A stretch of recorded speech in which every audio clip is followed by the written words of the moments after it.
Hi everybody, this is Samrat sir. और ये जो series we are trying to do from now on is based upon your CBSE syllabus. तो पहला जो chapter है कॉलिगेटिव प्रॉपर्टीज़, ये हम लोग थोड़ा बहुत जीस्ट एक बार ओवरसी करेंगे और कोशिश करेंगे कि मैक्स टू मैक्स क्वेश्चंस जो है हम लोग अटेम्प्ट कर पाए और फुल मार्क्स की तरफ जा पाए। फॉर दैट थोड़ा बहुत चैप्टर के बारे में पता होना चाहिए। चैप्टर में 3 ही पार्ट है। कॉलिगेटिव प्रॉपर्टीज़ आ सकता है, उसके बाद routes law, Henry's law related questions आएगा, और last but not least concentration terms है, जिसका आने का चांसेस थोड़ा कम है बट चैप्टर में है और बाकी जगह भी लगेगा। टोटल कुल मिला के 7 मार्क्स आएगा। तो अगर हम लोग कोशिश करें सोचने के लिए तो 3 मार्क का एक न्यूमेरिकल तो आ ही सकता है, और 2 मार्क का एक छोटा मोटा क्वेश्चन आ सकता है, और 1 मार्क का 2 MCQ या असर्शन रीजनिंग कुछ आ सकता है, या फिर 3 to 2 भी आ सकता है। So we'll have to C.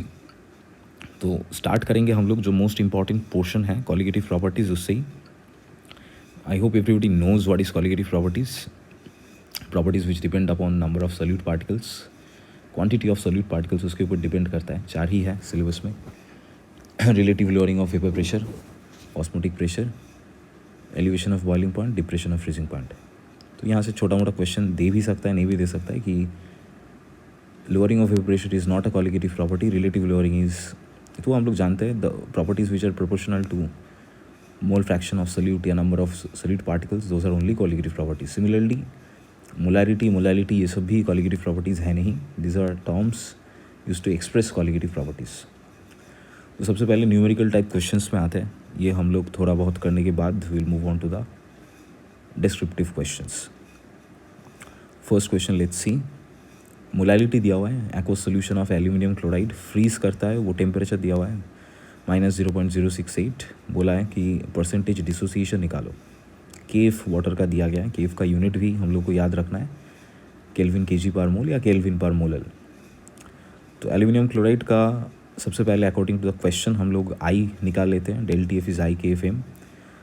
Putting on the values तुम लोगों को आई निकल के आ जाएगा 3.656। अब क्योंकि एल्यूमिनियम क्लोराइड टिपिकली डिसोसिएट करता है एल्यूमिनियम 3+ और 3 क्लोराइड आयंस, N4 होना चाहिए। Putting in the formula of alpha D हम लोगों को मिलेगा अल्फ़ा डी इज़ I-1/N-1।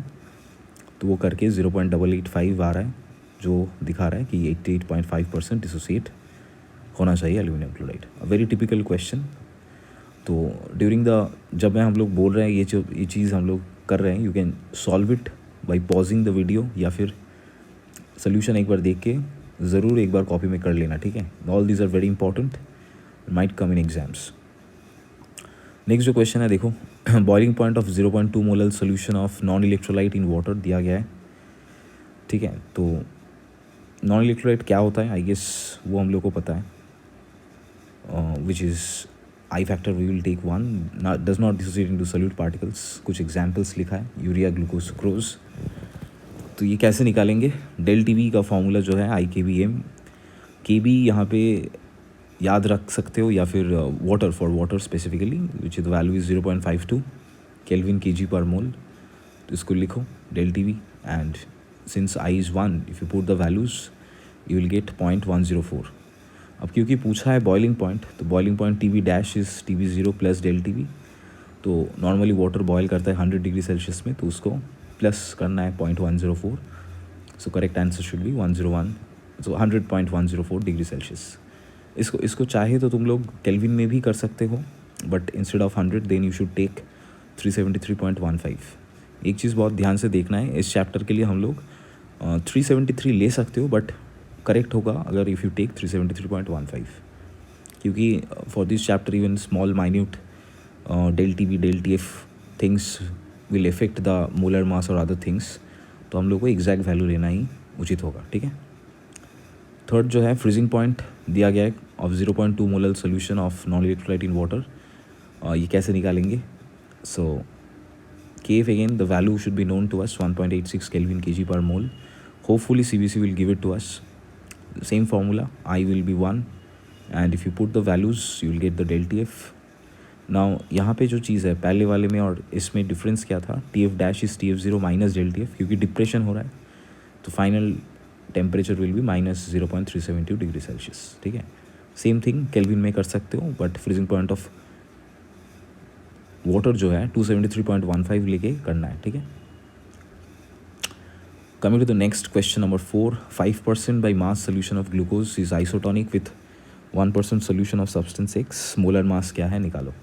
तो यहाँ से हम लोग को पता है कि आइसोटोनिक का मतलब होता है ऑस्मोटिक प्रेशर सेम है, और वहाँ से हम लोग बोल सकते हैं कि कॉन्सेंट्रेशन भी सेम है अदर कंडीशंस अगर कॉन्स्टेंट रहा तो कॉन्सेंट्रेशन सेम करने के बाद नंबर ऑफ मोल्स भी सेम आ जाएगा अगर वॉल्यूम कांस्टेंट है तो दोनों का।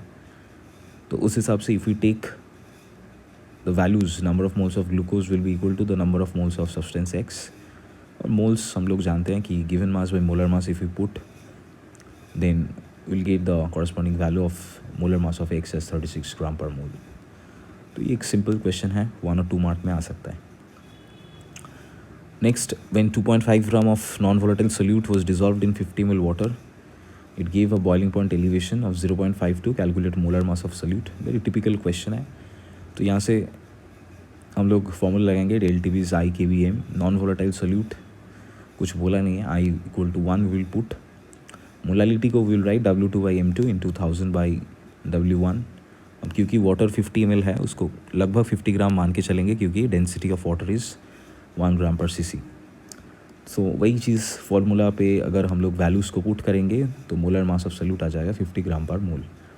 तो it's very important while during the examinations तुम लोग सबसे पहले जो डेटा दिया गया है उसको अच्छे से कॉपी में लिख लो, ठीक है। W1 क्या है, W2 क्या है, M2 क्या है, M1 क्या है, अननोन क्या है, KB क्या है, तो फिर प्रॉब्लम सॉल्व करने में आसानी होगा और सिली मिस्टेक्स जो है क्रॉस मल्टीप्लिकेशन के टाइम में या इधर उधर करने के टाइम में जो होता है वो नहीं होगा। वेरी इंपॉर्टेंट, लास्ट में यूनिट ज़रूर लिखना, ठीक है, नहीं तो हाफ मार्क्स जा सकता है। Question number 6, vapour pressure of a dilute aqueous solution दिया गया है ग्लूकोज का 740 millimetre of Mercury, mole fraction क्या होगा। तो ये हम लोग relative lowering of vapour pressure से कर सकते हैं, ठीक है। P0 minus P/P0 is I times X2, glucose non electrolyte मान के चलेंगे तो I इक्वल टू 1 आ जाएगा। तो मोल फ्रैक्शन ऑफ ग्लूकोज ही चाहिए। प्योर स्टेट वेपर प्रेशर अगर 760 मान के चले तो आंसर आ जाएगा 1/38। नेक्स्ट क्वेश्चन जो है vapour pressure of water pure state में 293 केल्विन के लिए दिया गया है 17.356 मिलीमीटर ऑफ मर्करी।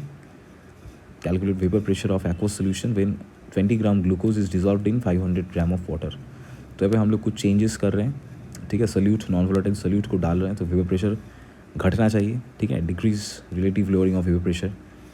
फॉर्मूला लगाएंगे, ग्लूकोज का वही I इक्वल टू 1 है तो इसलिए I नहीं लिखा, बट लिखना ज़रूरी है। एक्चुअल फार्मूला हो सकता है कि P0 minus P/P0 is I times X2, और X2 क्या होता है N2/N1 प्लस N2। पुट करके हम लोग को मिला 0.0039। तो वहाँ से if we solve, because we have given the value of P0, तो उसको सॉल्व करके 17.287 आ जाएगा, ठीक है। Again unit will have to write millimetre of mercury, otherwise you won't get full marks. Question number 8 पे आते हैं। Solution is prepared by dissolving, कुछ बोला है कि 10 gram of non volatile solute in 200 gram of water in it has a vapour pressure of 31.84 millimetre of mercury at 308 kelvin. Calculate molar mass of the solute, ठीक है। और data कुछ दिया गया है, vapour pressure of pure water at 308 kelvin is 32 millimetre of mercury. Same formula हम लोग लगाएंगे, ठीक है। P0 minus P। अच्छा, यहाँ पे एक चीज़ हम लोग कर सकते हैं, थोड़ा बहुत चेंज करेंगे। क्या चेंज करेंगे, लास्ट वाला फार्मूला इफ़ यू चेक हम लोग लिखे थे P0 minus P/P0 is X2, ठीक है। X2 का मतलब होता है N2/N1 प्लस N2। अब whenever you are given this, calculate the molar mass of the solute, ठीक है। तो calculate this molar mass of the solute. यहाँ पे एक प्रॉब्लम क्या हो जाता है, प्रॉब्लम इज़ दिस कि if you take this formula P0 minus P/P0, ठीक है, तो नीचे आ जाता है, इसको 10 ग्राम लेते हैं, ठीक है, 10 ग्राम। तो क्वेश्चन में जो प्रॉब्लम आ जाता है कि N2/N1 प्लस N2 आ जाएगा, ठीक है। तो वहाँ पे बहुत जगह सोल्यूशंस में हम लोग मान के चलते हैं कि चलो N1 काफ़ी बड़ा है, N1 is much greater than N2, इसीलिए इग्नोर करेंगे। बट अगर तुम टिपिकली करना चाहते हो इस फॉर्मूला के अकॉर्डिंग, ठीक है, अगर हम लोग डिनोमिनेटर में सिर्फ P ले, P0 minus P/P not P0, तो फार्मूला आ जाता है N2/N1। तो यहाँ पे इग्नोर करने की कोई चांस नहीं है और आसानी से तुम सोल्यूशन जो है वो कर सकते हो। तो P0 minus P by P0 की जगह हम लोग लिए हैं P0 minus P by P N2 by N1। तो वहाँ से M2 को पुट करके जो बाकी वैल्यूज़ है हम लोग निकाले हैं वो आता है 179.1। नीचे लिखा भी है, ध्यान से देखो कि अगर हम लोग P0 minus P by P0 लेते और डिनोमिनेटर में जो N1 प्लस N2 है उसको अगर इग्नोर मारते N2 को, तो आंसर करीब करीब सेम 180 के आसपास ही आता है। ठीक है, तो it's better to do it in this way. थोड़ा सा कॉम्प्लिकेसी जो है कैलकुलेशन में वो घट जाता है और आंसर लगभग सही आता है, और जो एक्सटर्नल है या एग्जामिनर है उसको मार्क्स देना पड़ेगा। ठीक है, नेक्स्ट हम लोग क्वेश्चन में आते हैं। 5% सोल्यूशन ऑफ यूरिया लिया गया है, calculate the osmotic pressure at 27 degree Celsius. बहुत ही ईजी क्वेश्चन है। यूरिया का भी फॉर्मूला NH2CONH2, मोलर मास 60 पता है हम लोग को, I = 1 लेना है, तो पाई निकालना है। पाई इज आई हम लोग अगर इग्नोर करेंगे तो N/VRT, CRT है, C की जगह हम लोग N/VRT लगाएंगे। N क्या हो जाएगा, N is given mass by molar mass. तो based upon the data given 5%, 5 gram of urea मान के चलेंगे, 60 उसका मोलर मास है, और 100 ml ऑफ द सोल्यूशन है, इसीलिए मैंने 0.1 ले लिया, क्योंकि 0.082 जो है आर का वैल्यू उसको तुम 1/12 भी ले सकते हो। उसका यूनिट अगर ध्यान से देखोगे लीटर ETM केल्विन इन्वर्स मोल इन्वर्स है, तो लीटर में है तो वॉल्यूम भी नीचे डिनोमिनेटर में लीटर में लेना उचित होगा। So therefore if you put the values accordingly pi का वैल्यू आ जाएगा 20.5 ATM। Okay, second part of the question, let's see. Calculate freezing point of a solution made by dissolving 60 gram of glucose in 250 gram of water. Same चीज़ है, glucose है, I = 1 लेना है, 60 उसका given mass है, 180 उसका मोलर मास है। ठीक है, तो पुट करेंगे तो वैल्यू आ जाएगा 2.48, तो TF क्या आ जाएगा, -2.48 डिग्री सेल्सियस। क्वेश्चन नंबर 10 में आता है। 2 aqua solutions were taken. A में है 7.5 ग्राम यूरिया, B में है 42.75 ग्राम ऑफ सब्सटेंस, कुछ पता नहीं है उसका, in 100 gram of water. Both the solutions froze at same temperature, calculate molar mass of solute in the B। ठीक है, यूरिया का मोलर मास हम लोग कैलकुलेट कर चुके हैं, या फिर दे देगा 60 ग्राम पर मोल है। तो दोनों का freezing point froze at the same temperature, right. So हम लोग बोल सकते हैं कि फाइनल फ्रीजिंग पॉइंट जो है डिप्रेशन वो सेम है। तो वहाँ से हम लोग इक्वेट किए IKFM of urea is equal to IKFM of the substance B। ठीक है, तो वहाँ से अगर, क्योंकि I if you take as non volatile and non electrolyte then should be cancelled out, तो दोनों का मोलैलिटी सेम हो जाएगा। वहाँ से इक्वेट करेंगे तो molar mass of the unknown substance B we can calculate. ठीक है, देख लो, तो 7.5/60 आ जाना चाहिए, 42.75/MB, तो वहाँ से MB आ जाएगा 342 ग्राम पर मोल। बोल सकता है कि ये क्या है सोल्यूट, तो हम लोग को पता होना चाहिए कि 342 ग्राम पर मोल जो है वो सुक्रोज का मोलर मास होता है। ठीक है, all this questions if you see, थोड़ा बहुत हम लोग स्टार्टिंग लेवल का ही कर रहे हैं क्वालिटेटिव प्रॉपर्टीज़ का, जिसमें I का उतना यूज़ नहीं है। ये वाला क्वेश्चन थोड़ा इंटरेस्टिंग है। A solution containing 30 gram of non volatile solute in 90 gram of water, इसका वेपर प्रेशर दिया है 2.8 किलो पास्कल। उसमें क्या बोला है, further 18 gram of water is added to it, और वेपर प्रेशर चेंज हो गया 2.9 किलो पास्कल हो गया। ठीक है, तो मोलर मास चाहिए या वेपर प्रेशर, दोनों ही चाहिए। प्योर वाटर एट 298 केल्विन, दोनों they are asking both the values. तो दो अननोन हैं, इसके लिए हम लोग को दो इक्वेशंस बनाना पड़ेगा।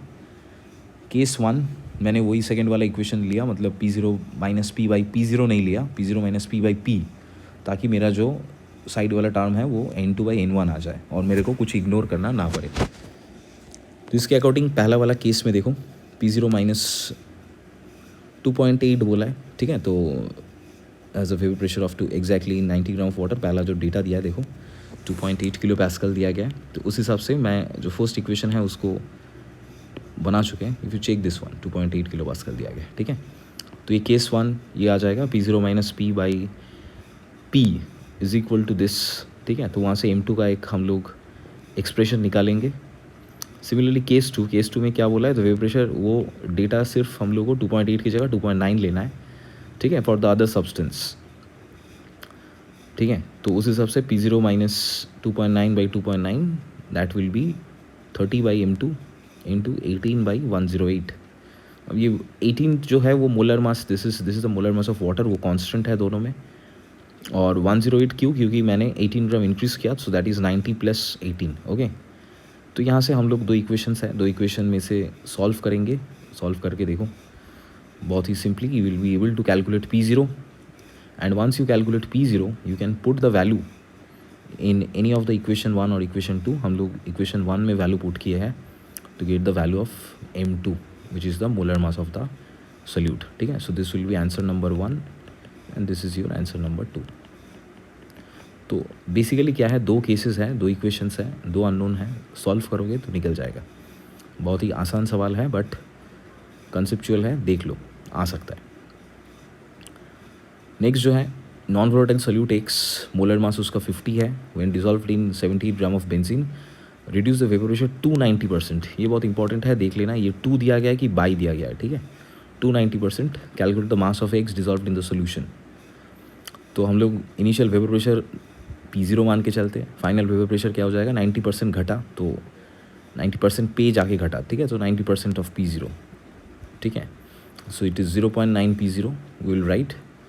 यहाँ पे देखो साइड में लिखा हुआ है W2 मेरे को पता नहीं है, मोलर मास दिया गया है 50, W1 सॉल्वेंट का जो मास है 78 है, मोलर मास बेंजीन का C6H6 वो भी 78 आता है। तो मैं वही फॉर्मूला लगाया, P0 - P/P N2/N1। डेटा में सिर्फ W2 अननोन है, पुट करोगे तो लेफ्ट वाला P0 कैंसिल आउट हो जाएगा और W2 निकल के आ जाएगा 5.56 gram, which is the answer. ठीक है, check it out, important question. Next question number 13 में आते हैं। 13 में दिया गया है, antifreeze is prepared by dissolving 31 gram of glycol, ethylene glycol in 600 gram of water, calculate freezing point of the solution. तो वही इथिलीन ग्लाइकॉल का मोलर मास दिया हुआ है, सिंपल क्वेश्चन है, 1 line question.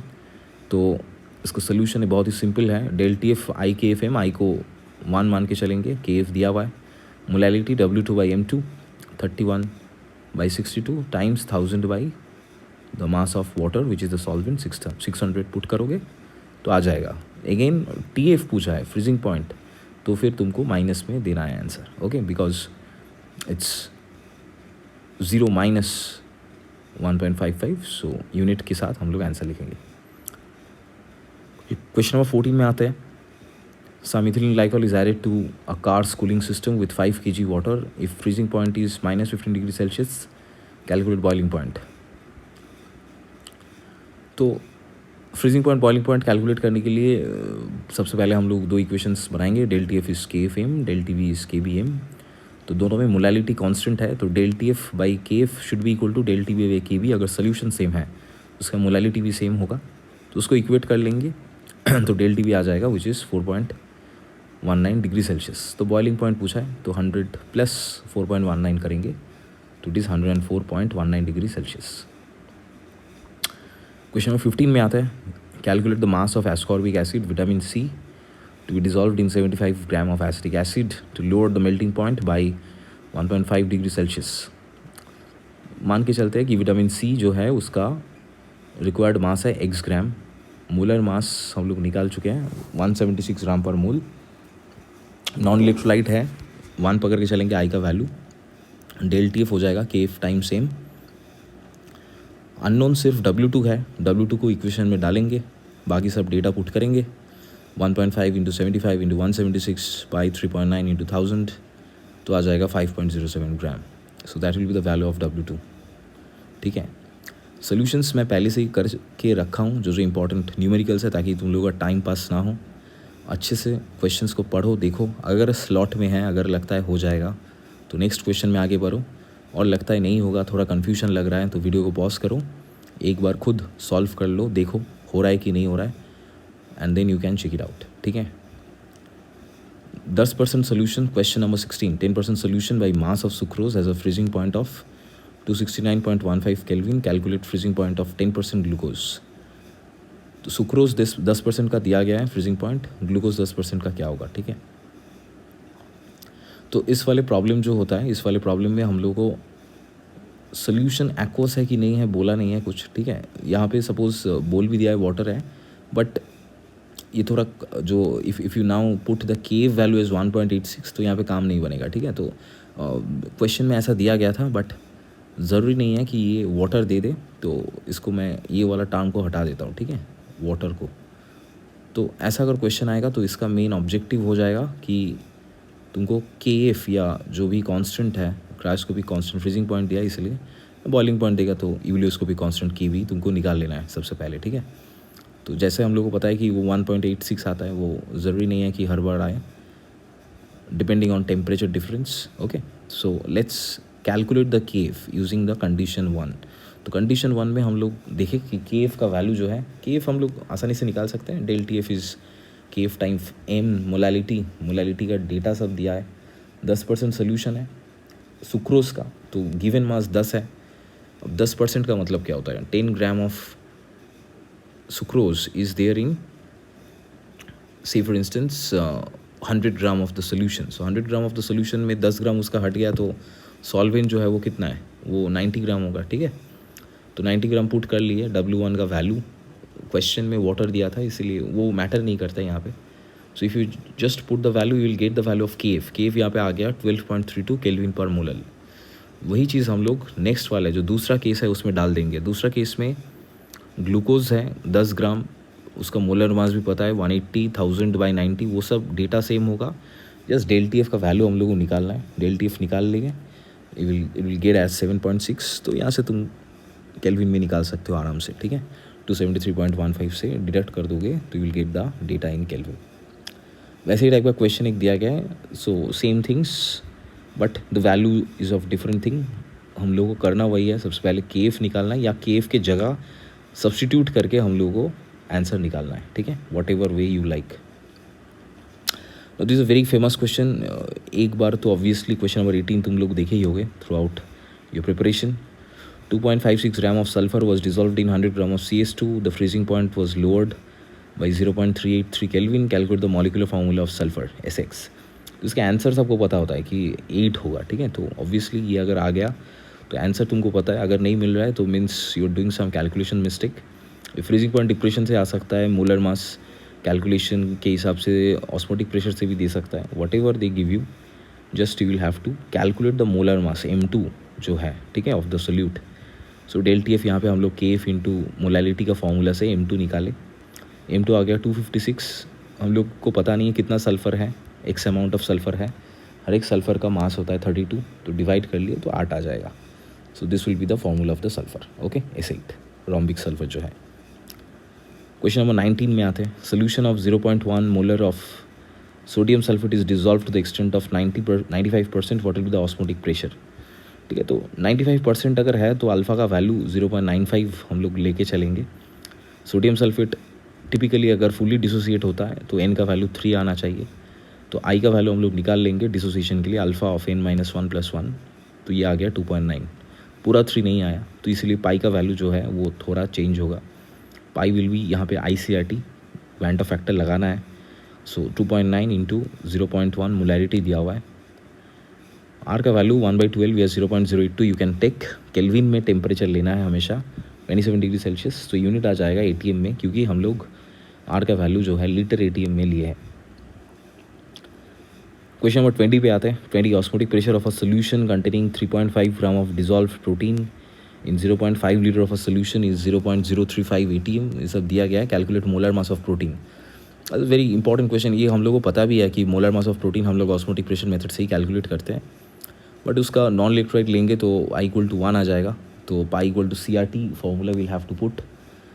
Again concentration is number of moles per unit volume, number of moles को लिख सकते हैं given mass by molar mass, नीचे 1/VRT, तो मोलर मास ही पूछा है, तो मोलर मास का फॉर्मूला हो जाएगा तुम्हारा, if you check from here, WRT/πV, ठीक है।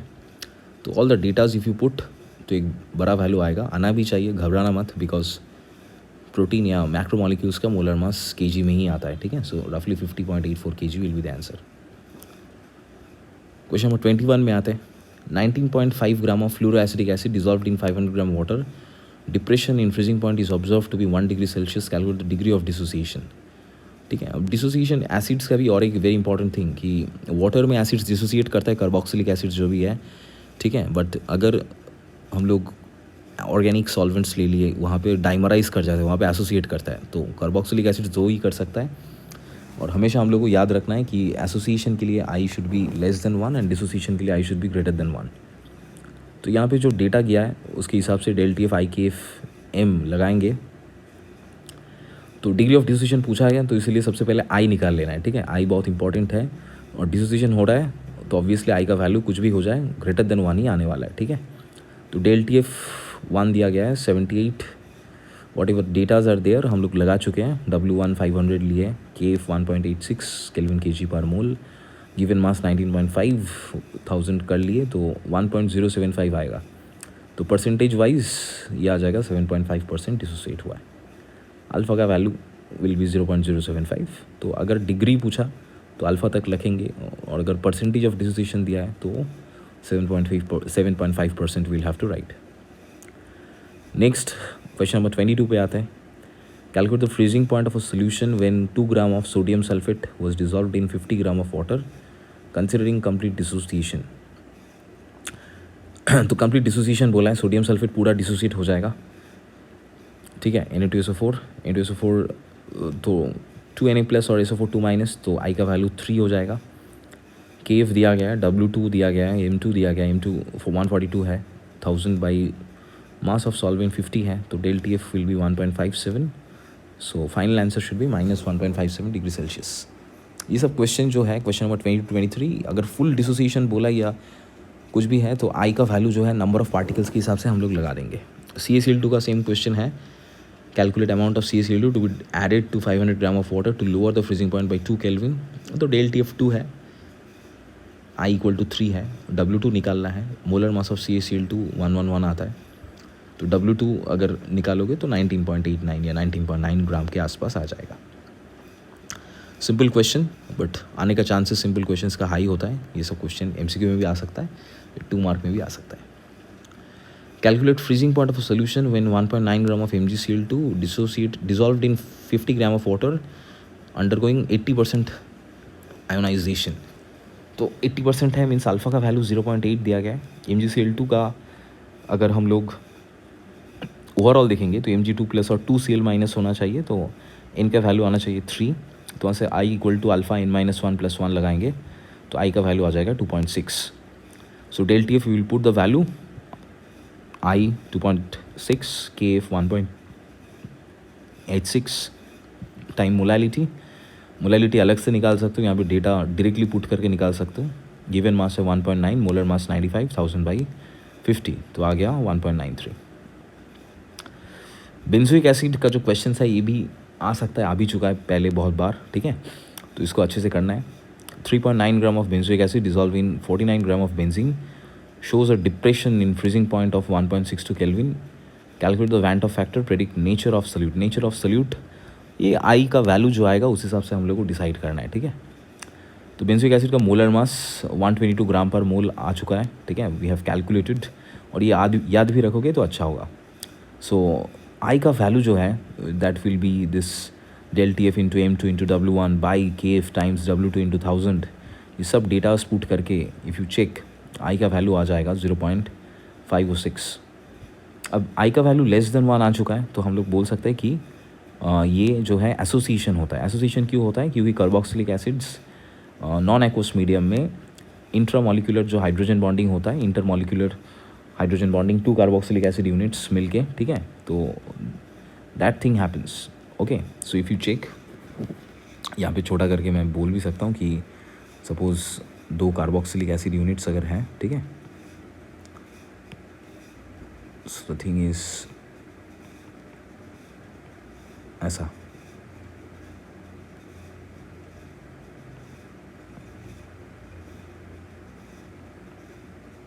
ओके, सो इसके साथ इसका, इसके साथ इसका, there should be some sort of intermolecular hydrogen bonding. तो ये जो चीज़ है ये हम लोग डाइमराइजेशन के तौर पे जानते हैं, ठीक है। ये इंटरमोलिकुलर हाइड्रोजन बॉन्डिंग जो होता है between the carboxylic acids that leads to dimerisation, और इससे एबनॉर्मल मोलर मास भी आता है, ठीक है। तो टिपिकली जो होता है उसका डबल हो चाहिए मॉलिक्यूलर वेट। तो दैट विल सी कुछ आगे वाले क्वेश्चंस में। तो यहाँ पे हम लोग देख चुके हैं कि आई का जो वैल्यू है दैट इज़ 0.506, ठीक है। तो next thing is alpha. Alpha कैसे निकालेंगे? अल्फ़ा का जो फॉर्मूला है एसोसिएशन का, इसके पहले हम लोग डिसोसिएशन देखे थे। Alpha is i-1/n-1। यहाँ पे सिंपल फार्मूला अल्फ़ा का है 1-i/1-1/n। तो n क्या है? क्योंकि डाइमराइज कर रहा है तो इसलिए n का वैल्यू 2 हो जाएगा। तो 1-हाफ नीचे का value one half will lead to 0.5 only, और ऊपर का वैल्यू जो है 1-0.506 करोगे, उसका रेशियो करोगे तो ये वैल्यू आ जाएगा 0.988। दैट शोज़ जो कार्बोक्सिलिक एसिड है, बेंजोइक एसिड यहाँ पे, वो 98.8% एसोसिएट किया है। वेरी इंपॉर्टेंट क्वेश्चन आ सकता है, पूरा ही 3 मार्क्स का आ सकता है ऐसा क्वेश्चन एक। सिमिलर क्वेश्चन ऑस्मोटिक प्रेशर का कुछ दिया गया है। Determine osmotic pressure of a solution prepared by dissolving इतना gram of K2SO4 in 2 litre solution. अच्छा, तो ये ग्राम में दे सकता है, ये मिलीग्राम में दे सकता है, हम लोग ग्राम में लिखेंगे, ठीक है। फाइनल जो चीज़ है, because molar mass we will also taking in grams, right. तो पाई ICRT, सी के जगह हम लोग n/v की जगह W2/m2 इंटू 1/v, वही value we have put. And K2SO4 दिया है तो ये बोलेगा नहीं कि यहाँ पे they have not said anything कि डिसोसिएट पूरा कर रहा है कि नहीं कर रहा है। क्योंकि नहीं बोला है तो हम लोग मान के चलेंगे पूरा डिसोसिएट कर रहा है। तो K2SO4 का I we will have to take over here which is 3, ठीक है। बाकी सब डेटा इफ़ यू पुट, ठीक है। जो 2 ही चीज़ याद रखना कि जो मास दिया गया है वो ग्राम में हो और जो वॉल्यूम दिया गया है वो लीटर में हो। अगर कुछ नहीं दिया है तो उसको ऑस्मोटिक प्रेशर वाले डेटा में कन्वर्ट करना, ताकि तुम्हारा आंसर जो है फाइनली ATM में आ जाए। ओके, क्वेश्चन नंबर 27 में आते हैं। बेंजोइक एसिड डाइमराइज कर रहा है बोला है, ऑस्मोटिक प्रेशर वाला क्वेश्चन है। 6.1 gram of benzoic acid in 100 ml of benzene दिया गया है, is 6.5 ATM, 27 degree Celsius, percentage association. तो वही आई निकालना है, ठीक है। सो आई का π/CRT करके वही चीज़ देखो, volume we have taken as 0.1 because litre में लेना है, ठीक है। बाकी सब डेटा जो है पुट किए तो आई का वैल्यू आ जाएगा 0.528। सेम फार्मूला जो पिछले वाले में था क्वेश्चन नंबर 25 में, वही लगाए हैं 1-i/1-1/n, तो 0.944, तो 94.4% तक एसोसिएशन हुआ है, ठीक है। 28 में आता है 0.3 gram of acidic acid dissolved in 30 gram of benzene, इसका depression of freezing point is 0.45 degree Celsius, percentage association कितना है? कार्बोक्सिलिक एसिड्स का क्वेश्चन है, ठीक है। एसोसिएशन मीन्स आई का वैल्यू वही निकालना होगा, ठीक है। तो सेम चीज़ डाइमराइज हो रहा है, बाकी सब डाइमराइज में n का वैल्यू 2 लेना है, सेम टू सेम थिंग्स, ठीक है। Just the values are different, you have to put the value. I का वैल्यू क्या है वो हम लोग लिखेंगे। ΔTF they have given in the question 0.45, और ΔTF जो है बार बार वही चीज़ है, केल्विन और सेल्सियस में डिपेंड नहीं करता। ΔTF अगर सेल्सियस में x है तो केल्विन में भी x है, ठीक है। So that value will put. Acidic acid का मॉलिक्यूलर वेट 60 है, नहीं दिया है तो निकाल लेना, ठीक है। सो आई का वैल्यू 0.527 आया, तो हाँ एक बार तसल्ली हो जाएगा, आई का वैल्यू लेस देन 1 है तो मतलब हाँ सही जा रहे हो। अल्फा एसोसिएशन निकाल लो 0.946, 94.6% एसोसिएट हुआ है। तो न्यूमेरिकल्स हम लोग कवर कर चुके हैं, ठीक है। इसके बाद आते हैं हम लोग जल्दी जल्दी क्वेश्चंस में, एक्सप्लेनेशन बेस्ड क्वेश्चंस दे सकता है, ठीक है। तो पहला क्वेश्चन क्या है? Osmotic pressure method is preferred for determining the molar mass of macromolecules and polymers. ये क्वेश्चन तुम लोग बहुत बार डील कर चुके हैं। इसका बहुत सारा रीज़न है। क्या बहुत सारा रीज़न है? अब सबसे पहला बात है कि you can pause the video और थिंक कि क्या क्या रीज़न हो सकता है। सबसे पहला बात है कि डीनेचरेशन नहीं होगा, ठीक है, क्योंकि पॉलीमर या जो भी है हाई टेम्परेचर में डीनेचरेशन हो जाता है। even can be done, the reaction can be done even at, or reaction तो नहीं है, the process can be done even at room temperature, ठीक है, क्योंकि ऑस्मोटिक प्रेशर मेथड है तो रूम टेम्परेचर में कर सकते हैं। इट प्रिवेंट्स डीनेचरेशन, ठीक है। और एक इम्पॉर्टेंट जो बात है कि ΔTV ΔTF में जो हम लोग छोटा छोटा वैल्यू लेके डील करते हैं उसका प्रॉब्लम नहीं आएगा, ठीक है, क्योंकि ΔTF और ΔTV में सपोज किसी का आंसर है 0. ΔTF का 1, 5, 1, 2, 3 ऐसा कुछ, तो पकड़ लो वो लास्ट का 1 और 3 नहीं लिया, क्योंकि मैक्रोमोलिक्यूल्स का मॉलिक्यूलर वेट बहुत ज़्यादा आता है, तो उतना सा एरर की वजह से उसका वैल्यूज़ बहुत चेंज हो जाएगा, ठीक है। तो वो प्रॉब्लम नहीं होगा if you take the osmotic pressure method. ठीक है। सो हम लोग कोई भी रूम टेम्परेचर में या जिस टेम्परेचर में पॉलीमर स्टेबल है उस टेम्परेचर में कर सकते हैं, और डीनेचरेशन को रोकता है, एक्यूरेट मॉलिक्यूलर वेट कैलकुलेशन होता है, ठीक है। नेक्स्ट जो क्वेश्चन है ये बहुत ही नोन क्वेश्चन है, इथिलीन ग्लाइकॉल। इसका हम न्यूमेरिकल्स भी देखे हैं। इथिलीन ग्लाइकॉल को कार रेडिएटर में क्यों डालते हैं, तो it's acts as a solute, ठीक है। तो नॉन वोलेटाइल सल्यूट जैसे ही हम लोग डालते हैं, तो नॉन वोलेटाइल सल्यूट डालने से हम लोग देखे हैं कि लोअरिंग ऑफ वेपर प्रेशर होता है, ठीक है। और लोअरिंग ऑफ वेपर प्रेशर की वजह से क्या होता है, depression of freezing point, depression of freezing point, तो फ्रीजिंग पॉइंट घटता है। तो ऑब्वियसली अगर वाटर 0 डिग्री सेल्सियस में फ्रीज कर जाता, उसमें अगर sufficient amount of ethylene glycol है तो और कम टेम्परेचर में फ्रीज करेगा। तो जो कंट्रीज़ में कम टेम्परेचर है या उस टाइप का वेदर क्लाइमेट है, तो वहाँ पे हम लोग रेडिएटर में ग्लाइकॉल ऐड करेंगे। Next question is also pretty easy. Del of 1 molar KCl is double than that of the sugar solution. ये आई की वजह से होता है, डेल इज आई KBM, ठीक है। तो आई ऑफ KCl लगभग 2 है और आई ऑफ ग्लूकोज 1 है, ठीक है। अगर हम लोग कंप्लीट डिसोसिएशन मान के चलेंगे तो इसके वजह से डबल हो जाता है। Out of 1 molar and 2 molar glucose which has more boiling point, obviously 2 molar glucose का होगा क्योंकि इसमें सल्यूट कंसनट्रेशन ज़्यादा है, ठीक है। तो क्योंकि क्वालिटेटिव प्रॉपर्टीज़ जो है वो सल्यूट के नंबर ऑफ पार्टिकल्स के ऊपर डिपेंड करता है, तो इसका del TB will be higher, ठीक है। तो हाँ, डेल TB हाइयर, इसीलिए बॉइलिंग पॉइंट ज़्यादा हो जाएगा। लेकिन क्वेश्चन अगर फ्रीजिंग पॉइंट का आता है तो फ्रीजिंग पॉइंट घटता, ठीक है। जिसका ज़्यादा बॉइलिंग पॉइंट होगा उसका कम फ्रीजिंग पॉइंट होगा, ओके।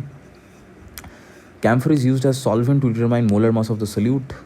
ये भी बहुत इंपॉर्टेंट क्वेश्चन है क्योंकि इसका KF का वैल्यू बहुत हाई है, ठीक है।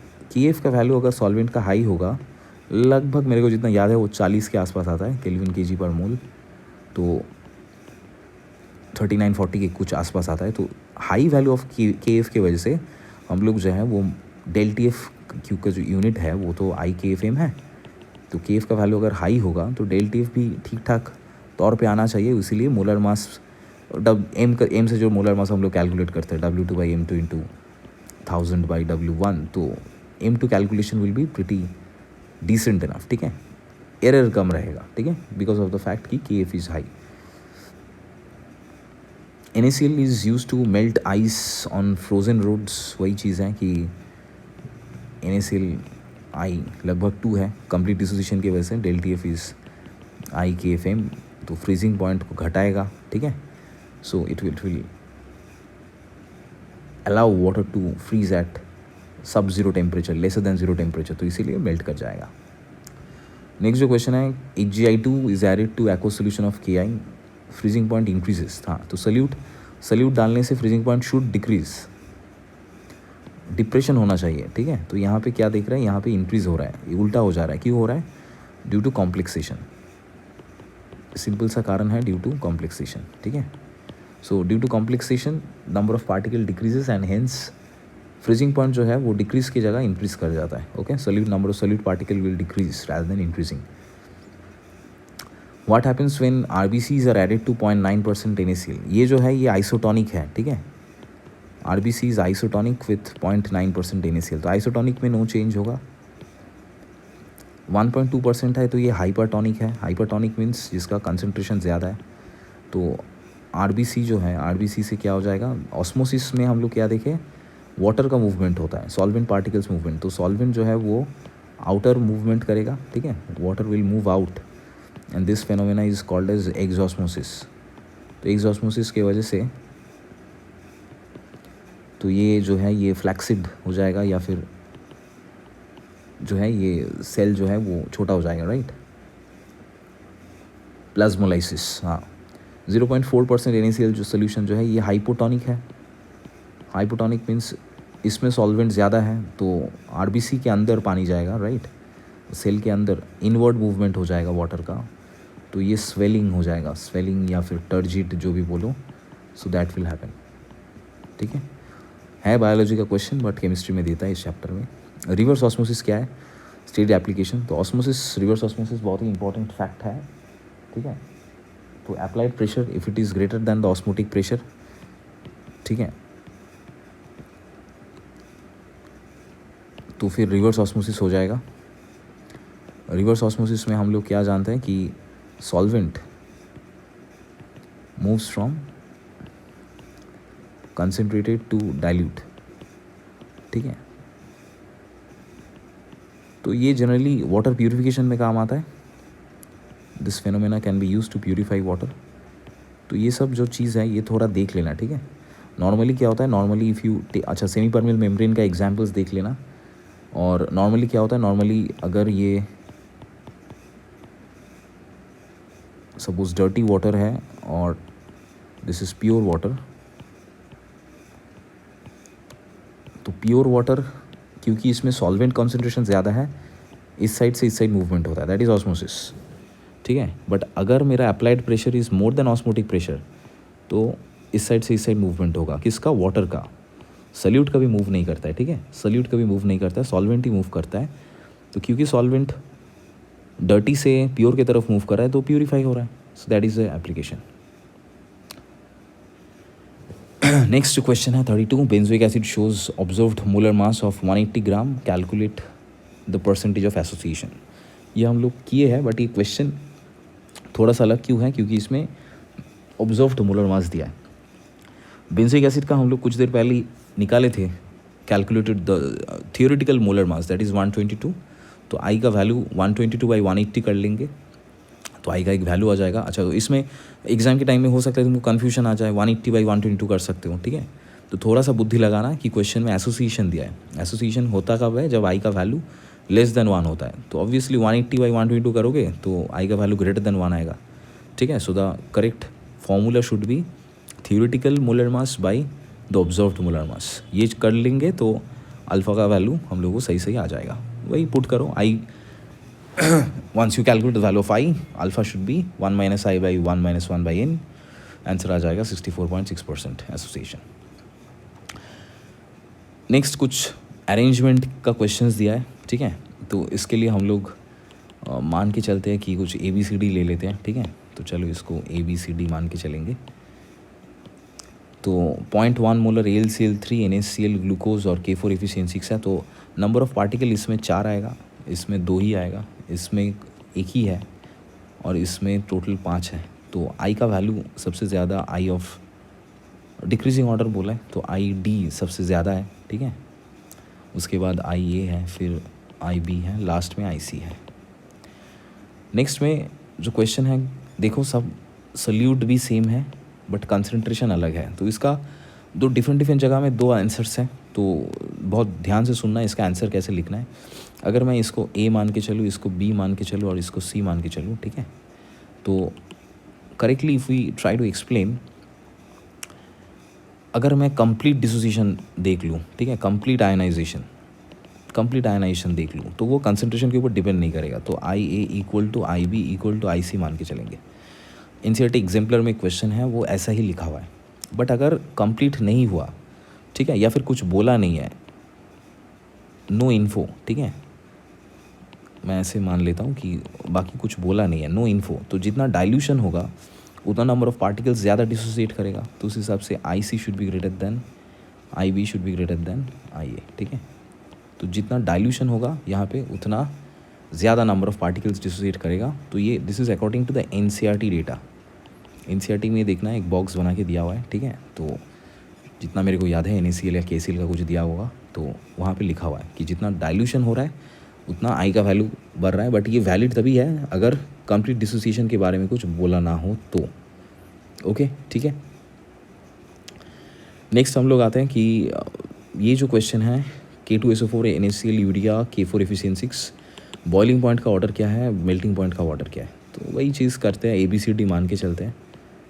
Okay, let's take ABCD। हम लोग को नंबर ऑफ पार्टिकल्स का पता है कि इसमें K2SO4 में 3 पार्टिकल्स आएगा, इसमें 2 पार्टिकल आएगा, इसमें 1 ही पार्टिकल आएगा, इसमें टोटल कुल मिला के 5 पार्टिकल आएगा। तो जितना ज़्यादा पार्टिकल उतना ज़्यादा उसका एलिवेशन ऑफ बॉइलिंग पॉइंट, तो उसका बॉइलिंग पॉइंट उतना बढ़ेगा, राइट। तो D का सबसे ज़्यादा होगा, उसके बाद A का आएगा, next will be B, last will be C। Freezing point पूरा उल्टा होता है क्योंकि फ्रीजिंग पॉइंट में डिप्रेशन होता है, तो जिसका बॉइलिंग पॉइंट सबसे बढ़ेगा उसका ही फ्रीजिंग पॉइंट सबसे घटेगा, ठीक है। सो फ्रीजिंग पॉइंट में CB AD आएगा। क्वेश्चन पढ़ लेना, फ्रीजिंग पॉइंट पूछा है कि डिप्रेशन ऑफ फ्रीजिंग पॉइंट पूछा है। अगर डिप्रेशन ऑफ फ्रीजिंग पॉइंट पूछा है तभी भी DA/BC होगा, ठीक है। तो ये बहुत इंपॉर्टेंट है, क्वेश्चन देखना क्वेश्चन में क्या लिखा है। उसके बाद नेक्स्ट जो हम लोग के पास है कि एक ग्राफ दिया है, ग्राफ में बोला है what does the point x represent. Point x क्या रिप्रेजेंट करता है? सो दिस इज ये जो है ये वेपर प्रेशर, लेफ्ट वाला जो लाइन है vapour pressure of pure liquid का है, ठीक है। ये लिक्विड वाला है, ये solid state of the pure substance of the liquid है, और ये सोल्यूशन का वेपर प्रेशर है। तो सोल्यूशन जब सॉलिड में टच करता है तो वो ऑब्वियसली फ्रीजिंग पॉइंट होता है। तो ये क्या डिसाइड करता है? This will be the freezing point of solution, this will be the freezing point of the solution, ठीक है। नेक्स्ट जो क्वेश्चन है PA0 250 है, PB0 350 है, विच इज़ मोर वोलाटाइल। तो जिसका प्योर स्टेट वेपर प्रेशर ज़्यादा है, वेपर प्रेशर ज़्यादा हो गया मतलब क्या है कि intermolecular forces are very weak, इसीलिए तो वेपर स्टेट में ज़्यादा पॉपुलेशन हो गया। तो जिसका प्योर स्टेट वेपर प्रेशर ज़्यादा है वही ज़्यादा वोलाटाइल है, और अगर बॉइलिंग पॉइंट देगा तो उसका बॉइलिंग पॉइंट कम होगा, ठीक है। So that is another important question which can come. On which factors KF and KB depend. तो इसका फॉर्मूला जो है वो लिखा हुआ है, देखो, R into molar mass of the solvent times TF0 square by 1000 enthalpy of fusion. तो यहाँ पे हम लोग देख सकते हैं कि इट इज़ सॉल्वेंट प्रॉपर्टी, ठीक है। It depends on the freezing point of the pure state freezing point of the solvent. Enthalpy of fusion होगा अगर KF के लिए पूछेगा, क्रायोस्कोपिक के लिए, KB के लिए पूछेगा तो एंथैल्पी ऑफ वेपोराइजेशन होगा, और उसमें boiling point of pure solvent होगा इंस्टेड ऑफ फ्रीजिंग पॉइंट, ठीक है। तो it is a solvent dependent quantity, does not depend on the solute. और यूनिट क्या होगा? केल्विन पर मोलल या फिर Kelvin kg per mole. Next second part of the series जो है उसमें आते हैं कि Raoult's law, Henry's law, concentration term, इसका क्या चीज़ है, ठीक है। तो वेरी इंपॉर्टेंट जो हेनरीज लॉ है वो जानना, ठीक है। क्या है Henry's law? Check the solubility of gas in liquid is directly proportional to partial pressure of the gas present above surface of the liquid in a solution, ठीक है। तो दैट वी नो कि it is valid for gases, और ये बहुत ही dilute solution के लिए applicable है, ठीक है। बहुत फेयरली कंसिडर्ड सोल्यूशन के लिए एप्लीकेबल नहीं है। तो वी हैव रिटन कि what are the limitations of this Henry's law, ठीक है। प्रेशर बहुत ज़्यादा हाई नहीं होना चाहिए, टेम्परेचर बहुत कम भी नहीं होना चाहिए, और सबसे इम्पॉर्टेंट जो बात है कि गैसेस को रिएक्ट नहीं करना चाहिए सॉल्वेंट के साथ। जैसे इफ़ आई से अमोनिया, कार्बन डाइऑक्साइड, क्या इन सब के लिए वैलिड होगा? नहीं होगा, क्योंकि सपोज वाटर है तो NH3 + H2 रिएक्ट करके NH4OH बन सकता है, H2 के साथ CO2 रिएक्ट करके H2CO3, SO2 रिएक्ट करके H2SO3, ये सब बन सकता है। तो therefore for this type of gases Henry's law is not applicable, ठीक है। Next, explain the following with valid reasons. Aquatic species feel more comfortable cold water. ये हम लोग को पता है कि टेम्परेचर के साथ जितना टेम्परेचर बढ़ेगा उतना सॉल्युबिलिटी ऑफ गैस घटेगा, तो इसके बेसिस पे हम लोग आंसर दे सकते हैं। Mountaineers at high altitude might suffer from anoxia. तो हम लोग बोल देंगे सबसे पहले अकॉर्डिंग टू हेनरीज लॉ। तो वहाँ पे क्या होता है, वहाँ पे P = KHX जो इक्वेशन है, based upon that we will write कि high altitude low pressure region है, तो इसलिए सॉल्युबिलिटी ऑफ ऑक्सीजन भी घट जाएगा, ठीक है। Next, cold drink bottles are sealed under high pressure. Same चीज़, प्रेशर बढ़ेगा तो solubility of the gas in the cold drink बढ़ जाएगा, फिजनेस बढ़ जाएगा, उस हिसाब से हम लोग आंसर दे सकते हैं। But all this will write based upon Henry's law, okay. Oxygen tanks of scuba divers, इसमें हीलियम से डाइल्यूट किया जाता है। नॉर्मल नाइट्रोजन कंसनट्रेशन अगर 70% होता तो बेंड्स हो जाता, राइट। तो क्योंकि under the sea pressure is very high, so if pressure is very high then nitrogen can get trapped, and if the person comes out very quickly then nitrogen escape नहीं कर पाएगा, तो bubbles बना के bends create करेगा, right। तो वो चीज़ ना हो, उसकी वजह से हम लोग क्या करेंगे कि हीलियम से डाइल्यूट कर लेंगे पार्शियल प्रेशर, ताकि मेंटेन हो जाए ठीक ठाक तरीके से, and we won't get bends, okay. Next, very important, KH कैसे टेम्परेचर के साथ वैरी करता है। Higher the temperature higher the value of KH for particular gas, okay. And next जो चीज़ है वो है कि सॉल्युबिलिटी कैसे वैरी करता है। जितना KH ज़्यादा होगा उतना लोअर सॉल्युबिलिटी होगा। एक ग्राफ दे सकता है, ग्राफ में AB हम लोग देख सकते हैं कि दो गैस है, टेम्परेचर फिक्स्ड है, पकड़ लो, तो किसका सॉल्युबिलिटी ज़्यादा है, ए का स्लोप ज़्यादा है तो के एच ज़्यादा होगा, क्योंकि पी और एक्स ग्राफ का स्लोप इज के एच, तो K H of A is greater than K H of B, solubility will be उल्टा, ठीक है, solubility of B will be more than solubility of A. Henry's law का बहुत difficult question देगा नहीं, ठीक है, सिंपल क्वेश्चन ही देगा। उसके बेसिस में हम लोग क्या देख सकते हैं कि first question, solubility of CO2 in water under 760 mm of Hg, के एच दिया गया है, सिंपल P इक्वल टू के एच इंटू एक्स लगाएंगे, एक्स मोल फ्रैक्शन जो सोल्यूट है that can be a measurement of solubility, okay, क्योंकि मेरे को और कोई डेटा नहीं दिया गया है कितना अमाउंट ऑफ सॉल्वेंट है क्या है, अगर दिया जाता है तो वहाँ से हम लोग मोल्स या फिर ग्राम पर लीटर के हिसाब से मोलैरिटी वो सब निकाल सकते हैं, ठीक है, नहीं दिया गया है तो just keep mole fraction in as a measurement of the solubility, okay, तो mole fraction will be P by KH, if you put the values you will get the answer. Next question देखते हैं, partial pressure of ethane over a solution containing this 6.56 × 10⁻³ gram of ethane is 1 bar, उसमें अगर 5 × 10⁻² ग्राम of ethane होगा, ठीक है, so that is also ethane, then what shall be the partial pressure of the gas.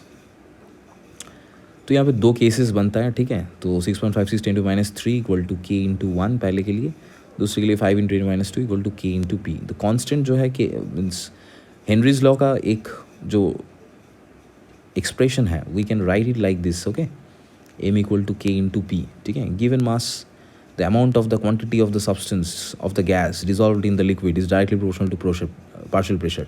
तो ये K जो है ये हेनरीज लॉ कांस्टेंट एक्चुअली में नहीं है, ये हम लोग 1 हेनरीज लॉ कांस्टेंट मान के चलते हैं, बट है तो कांस्टेंट, तो based upon that we can form two equations, और क्योंकि ये सेम कंडीशन में सेम गैस के लिए है तो टेम्परेचर भी सेम है, ठीक है, तो K का वैल्यू सेम आना चाहिए, तो उस हिसाब से इक्वेट करेंगे, इक्वेट करके P का वैल्यू लिख लेंगे, ठीक है, क्योंकि बार में क्वेश्चन दिया है तो आंसर भी बार में ही तुमको लिखना होगा, ओके।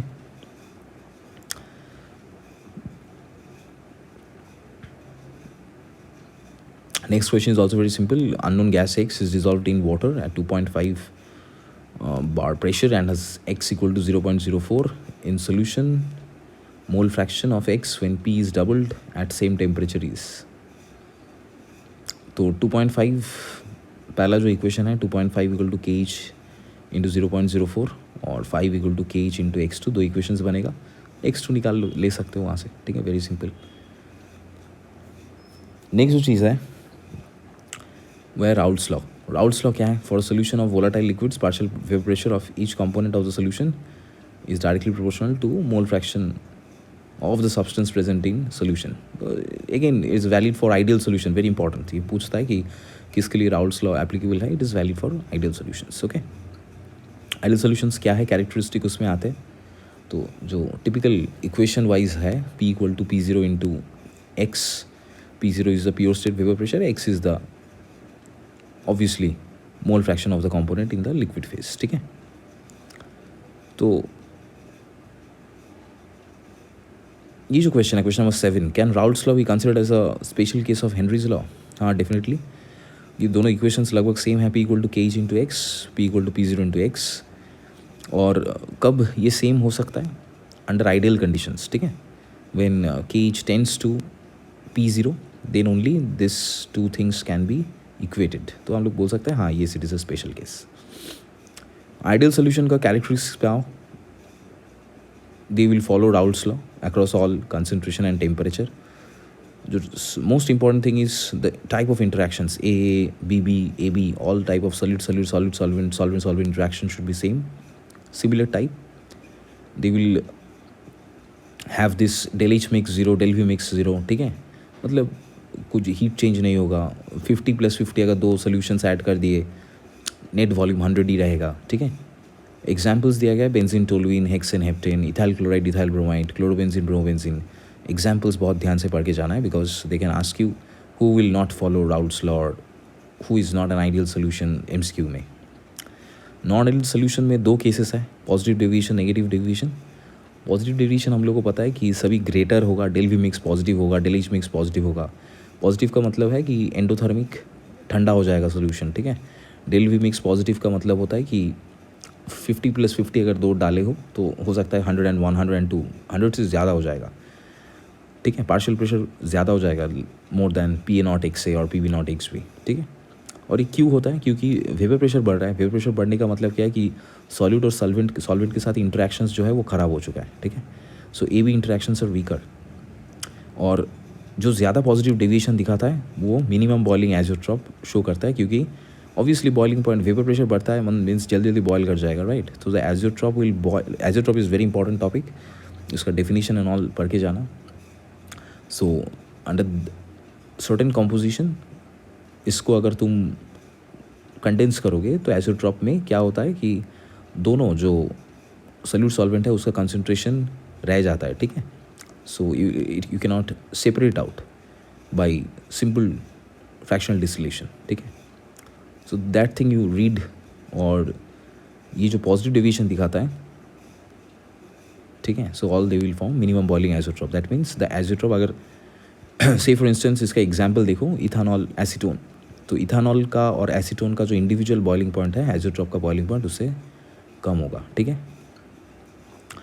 तो यहाँ पे एग्जाम्पल्स लिखा गया है, मैक्सिमम अल्कोहल के साथ हम लोग देख सकते हैं बाकी सबका, ठीक है, क्योंकि अल्कोहल अपनी ही दुनिया में हाइड्रोजन बॉन्डिंग करके बैठता है, तो उसके साथ किसी और को डालोगे तो हाइड्रोजन बॉन्डिंग का जो एक्सटेंट है वो घटेगा, ठीक है। तो वाटर भी देख सकते हैं हम लोग, इथानॉल प्लस वाटर, वो अपने आप वाटर भी अच्छा खासा हाइड्रोजन बॉन्ड करता है, but once you mix them up then the extent of hydrogen bonding is laser.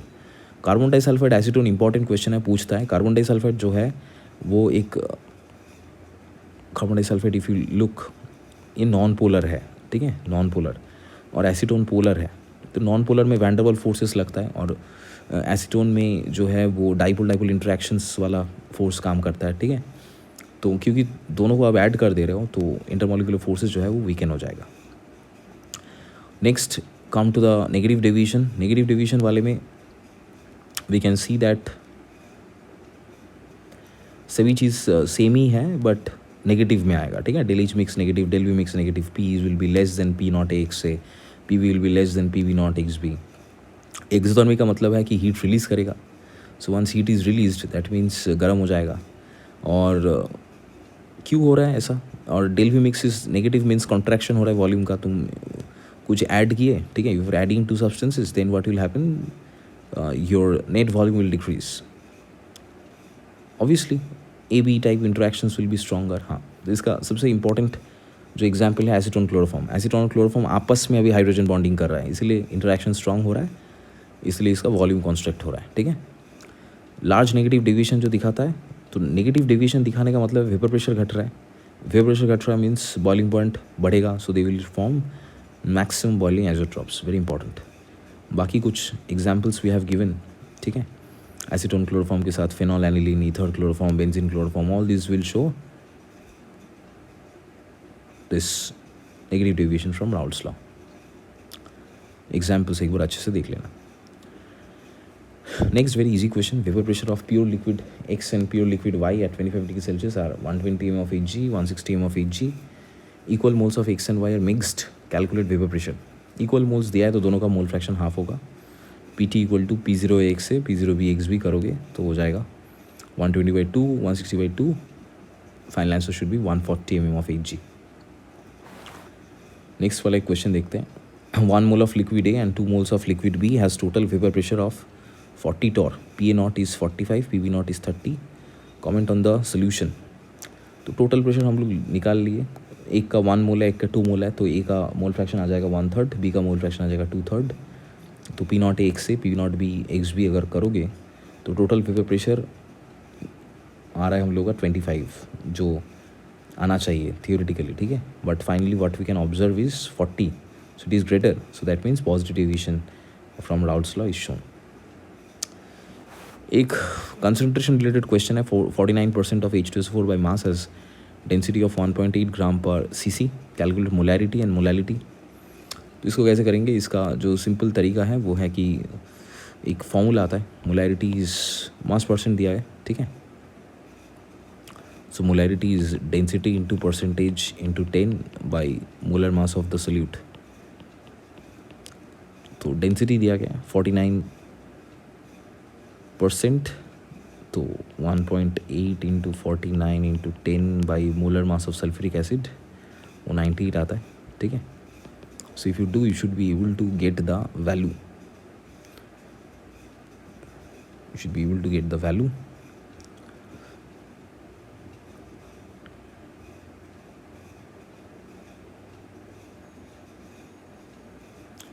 तो ये नाना ही जाएगा, ठीक है. So it will be 9 molar या फिर moles per litre.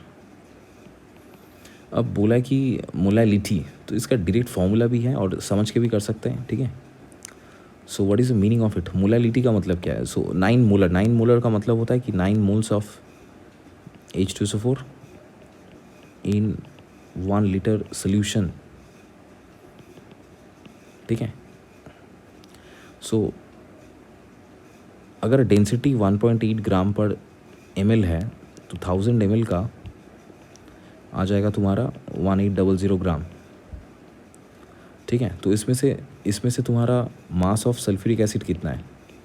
What is the mass of sulphuric acid? Sulphuric acid तो 9 moles है, तो 9 × 98 हो जाएगा, ठीक है. That should be the mass of sulphuric acid, so which is 882 ग्राम. तो मास ऑफ वाटर कितना आ जाएगा?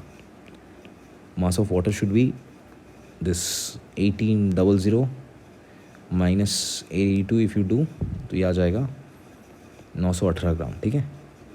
अब मोलैलिटी क्या है? Molality is mass of sulphuric acid by molar mass of sulphuric acid into 1000 by W of water, right, mass of the solvent. तो ये तो W by this is 9 we know, 1000 by ये हम लोग 918 करने वाले हैं, ठीक है.